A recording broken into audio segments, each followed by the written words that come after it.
So, if your truck keeps asking for a parked regen, even after you just completed one, there are likely a few causes. And just hitting regen over and over again is not the solution. DPF is simply too full.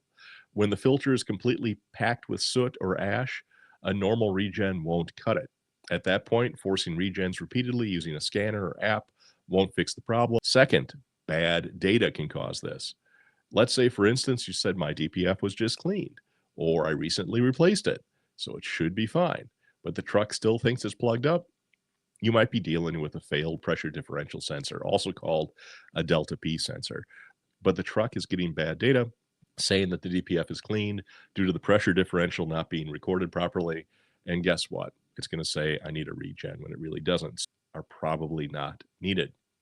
Third common issue, exhaust leak. Even a small leak in the wrong spot can throw off the entire regen process because those hot exhaust leaks, exhaust gases, need to reach the DPF in a very specific way and at a very specific temperature.